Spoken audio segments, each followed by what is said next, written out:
PSC പഠനമുറിയുടെ പുതിയൊരു ക്ലാസ്സിലേക്ക് സ്വാഗതം. വുമൺ ആൻഡ് ചൈൽഡ് ഡെവലപ്മെന്റ് ഡിപ്പാർട്ട്മെന്റിലെ ICDS സൂപ്പർവൈസർ എന്ന തസ്തികയിലേക്ക് 21/2/2025 നടത്തിയ പരീക്ഷയുടെ പ്രൊവിഷണൽ ആൻസർ കീ പ്രകാരമുള്ള ചോദ്യങ്ങളും ഉത്തരങ്ങളുമാണ് നമ്മൾ പറഞ്ഞുകൊണ്ടിരിക്കുന്നത്. ഇത് 13ാമത്തെ ചോദ്യം മുതലാണ് ഇന്നത്തെ ക്ലാസ് തുടങ്ങുന്നത്. നമുക്ക് ചോദ്യങ്ങൾ നോക്കാം.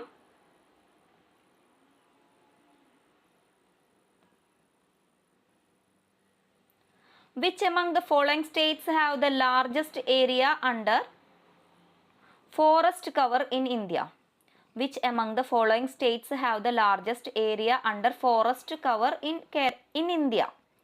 താഴെ തന്നിരിക്കുന്ന സംസ്ഥാനങ്ങളിൽ ഇന്ത്യയിൽ ഏറ്റവും കൂടുതൽ വനവിസ്തീർണം ഉള്ളത് എവിടെയാണ്? Options: Nagaland, Meghalaya, Madhya Pradesh, Uttar Pradesh. Option C Madhya Pradesh ആണ് ശരിയായ ഉത്തരം. ചോദ്യം ഒന്നുകൂടി: which among the following States have the largest area under forest cover in India? താഴെ തന്നിരിക്കുന്ന സംസ്ഥാനങ്ങളിൽ ഇന്ത്യയിൽ ഏറ്റവും കൂടുതൽ വനവിസ്തീർണമുള്ളത് എവിടെയാണ്? ഉത്തരം മധ്യപ്രദേശ് ആണ്. Option C Madhya Pradesh. 14ാമത്തെ ചോദ്യം: the first hydro electric project in Kerala, Pallivasal is located on which among the following reverse? കേരളത്തിലെ ആദ്യ ജലവൈദ്യുത പദ്ധതിയായ പള്ളിവാസൽ താഴെ തന്നിട്ടുള്ളവയിൽ ഏത് നദിയിലാണ് സ്ഥിതി ചെയ്യുന്നത്? മുതിരപ്പുഴ. ഓപ്ഷൻസ് ആണ്: മുതിരപ്പുഴ, ഇടമലയാർ, മുല്ലയാർ, ചെറുതോണിയാർ. ഏതാണ് ഉത്തരം? മുതിരപ്പുഴയിലാണ്. എവിടെയാണ് കേരളത്തിലെ ആദ്യ ജലവൈദ്യുത പദ്ധതിയായ പള്ളിവാസൽ ഏത് നദിയിലാണ് സ്ഥിതി ചെയ്യുന്നത്? മുതിരപ്പുഴയിലാണ് പള്ളിവാസൽ ജലവൈദ്യുത പദ്ധതി സ്ഥിതി ചെയ്യുന്നത്. അടുത്ത ക്വസ്റ്റ്യൻ 15ാമത്തെ ക്വസ്റ്റ്യൻ ആണ്. The most polluted river in Kerala, കേരളത്തിലെ ഏറ്റവും മലിനമായ നദി ഏതാണ്? Options: Chaliyar, Kallayipuzha, Karamanayar, Kadalundipuzha. Option B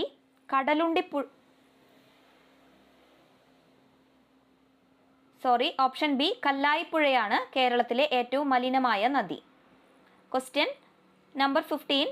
the most polluted river in Kerala is, കേരളത്തിലെ ഏറ്റവും മലിനമായ നദി ഏതാണ്? ഓപ്ഷൻ ബി കല്ലായിപ്പുഴയാണ് പ്രൊവിഷണൽ കീ പ്രകാരം ആൻസർ വരുന്നത്. അടുത്ത ക്വസ്റ്റ്യൻ 16ാമത്തെ ക്വസ്റ്റ്യൻ ആണ്. Which of the following statements best explains the role of NITI Aayog in India? താഴെ പറയുന്നവയിൽ ഏതാണ് നീതി ആയോഗിന്റെ ഇന്ത്യയിലെ പങ്ക് നന്നായി വിശദീകരിക്കുന്നത്? Option A: NITI Aayog സെൻട്രലൈസസ് planning and decision making, reducing the autonomy of states in policy matters. NITI Aayog ആസൂത്രണവും തീരുമാനങ്ങളെടുക്കലും കേന്ദ്രീകരിക്കുന്നു. നയപരമായ കാര്യങ്ങളിൽ സംസ്ഥാനങ്ങളുടെ സ്വയംഭരണാധികാരം കുറയ്ക്കുന്നു. Option B: NITI Aayog focuses on the economic growth of the country and ignores regional disparities. NITI Aayog രാജ്യത്തിൻ്റെ സാമ്പത്തിക വളർച്ചയിൽ ശ്രദ്ധ കേന്ദ്രീകരിക്കുകയും പ്രാദേശിക അസമത്വങ്ങളെ അവഗണിക്കുകയും ചെയ്യുന്നു. Option C: NITI Aayog facilitates the creation of state specific policies by fostering collaboration between the central and state governments. കേന്ദ്ര സംസ്ഥാന സർക്കാരുകൾ തമ്മിലുള്ള സഹകരണം വളർത്തിയെടുക്കുന്നതിലൂടെ സംസ്ഥാന നിർദ്ദിഷ്ട നയങ്ങൾ രൂപീകരിക്കുന്നതിന് NITI Aayog സൗകര്യമൊരുക്കുന്നു. Option D: NITI Aayog's primary focus is on implementing policies without consulting state governments to ensure uniformity in development.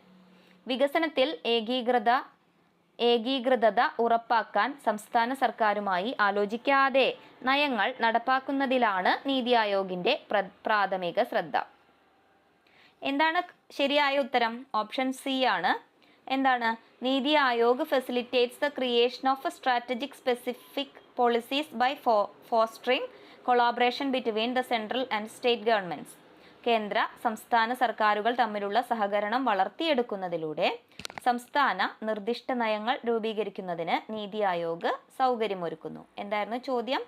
ഏതാണ് നീതി ആയോഗിന്റെ ഇന്ത്യയിലെ പങ്ക് നന്നായി വിശദീകരിക്കുന്നത്? ഏത് ഓപ്ഷൻ കണ്ടാലും നമുക്കതായിട്ട് തോന്നാം. പ്രൊവിഷണൽ ആൻസർ കീ പ്രകാരമുള്ള ആൻസർ ഇതാണ്. NITI Aayog facilitates the creation of state specific policies by fostering collaboration between the central and state governments. കേന്ദ്ര സംസ്ഥാന സർക്കാരുകൾ തമ്മിലുള്ള സഹകരണം വളർത്തിയെടുക്കുന്നതിലൂടെ സംസ്ഥാന നിർദ്ദിഷ്ട നയങ്ങൾ രൂപീകരിക്കുന്നതിന് നീതി ആയോഗ് സൗകര്യമൊരുക്കുന്നു. 17ാമത്തെ ചോദ്യം. Which of the following is not a key feature of the new economic policy NEP of 1991 in India? ഇനി പറയുന്നവയിൽ ഏതാണ് 1991 ഇന്ത്യയിലെ പുതിയ സാമ്പത്തിക നയത്തിന്റെ NEP പ്രകാരം പ്രധാന സവിശേഷതയല്ലാത്തത്? എല്ലാ ആൻസറും വായിച്ച് നോക്കണം. ഒന്നാമത്തെ option liberalisation of trade and investment, വ്യാപാരത്തിന്റെയും നിക്ഷേപത്തിന്റെയും ഉദാരവൽക്കരണം. Option B nationalisation of key industries, പ്രധാന വ്യവസായങ്ങളുടെ ദേശസാൽക്കരണം. Devaluation of the Indian rupee, Indian രൂപയുടെ മൂല്യത്തകർച്ച. Privatisation of state owned enterprises, സർക്കാർ ഉടമസ്ഥതയിലുള്ള സംരംഭങ്ങളുടെ സ്വകാര്യവൽക്കരണം. ഏതാണ് ഉത്തരം? Option B nationalisation of key industries, പ്രധാന വ്യവസായങ്ങളുടെ ദേശസാൽക്കരണമാണ് NEPയുടെ പ്രധാന സവിശേഷതയല്ലാത്തത്. ബാക്കിയുള്ളതെല്ലാം NEPയുടെ 1991 പ്രകാരം ഇന്ത്യയിലെ പുതിയ സാമ്പത്തിക നയം NEP പ്രകാരം ഉള്ള സവിശേഷതകളാണ്. ഏതൊക്കെയാണ്? Liberalisation of trade and investment, വ്യാപാരത്തിന്റെയും നിക്ഷേപത്തിന്റെയും ഉദാരവൽക്കരണം. ഇന്ത്യൻ രൂപയുടെ മൂല്യത്തകർച്ച, സർക്കാർ ഉടമസ്ഥതയിലുള്ള സംരംഭങ്ങളുടെ സ്വകാര്യവൽക്കരണം. ഇതെല്ലാം 1991 പ്രകാരം NEP പ്രകാരം പ്രധാന സവിശേഷതയാണ്. Option B nationalisation of key industries, പ്രധാന വ്യവസായങ്ങളുടെ ദേശസാൽക്കരണം ഇന്ത്യയിലെ പുതിയ സാമ്പത്തിക നയത്തിന്റെ പ്രധാന സവിശേഷതയല്ല. അടുത്ത ചോദ്യം 18ാമത്തെ ചോദ്യമാണ്. Which of the following is the specialised financial institution established in India to promote rural development and provide credit for agricultural and rural industries? ഗ്രാമീണ വികസനം പ്രോത്സാഹിപ്പിക്കുന്നതിനും കാർഷിക ഗ്രാമീണ വ്യവസായങ്ങൾക്ക് വായ്പ നൽകുന്നതിനുമായി ഇന്ത്യയിൽ സ്ഥാപിതമായ ഒരു പ്രത്യേക ധനകാര്യ സ്ഥാപനമാണ് ഇനി പറയുന്നതിൽ ഏതാണ്? ഓപ്ഷൻസ് നോക്കാം. National bank for agricultural and rural development NABARD, national bank for agricultural and rural development NABARD. Small industries development bank of India SIDBI, ചെറുകിട വ്യവസായ വികസന bank of India SIDBI. Industrial development bank of India IDBI, industrial development bank of India. Life insurance corporation of India LIC, life insurance corporation of India LIC. ഉത്തരം option A ആണ്. ചോദ്യം ഒന്നുകൂടി. ഗ്രാമീണ വികസനം പ്രോത്സാഹിപ്പിക്കുന്നതിനും കാർഷിക ഗ്രാമീണ വ്യവസായങ്ങൾക്ക് വായ്പ നൽകുന്നതിനുമായി ഇന്ത്യയിൽ സ്ഥാപിതമായ ഒരു പ്രത്യേക ധനകാര്യ സ്ഥാപനം ഇനി പറയുന്നതിൽ ഏതാണ്? ഉത്തരം ഏതാണ്? നബാർഡാണ്, national bank for agriculture and rural development, NABARD. 19ാമത്തെ ചോദ്യം മുതൽ അടുത്ത ക്ലാസ്സിൽ നോക്കാം. പുതിയ അറിവുമായി അടുത്ത ക്ലാസ്സിൽ കാണാം. നന്ദി.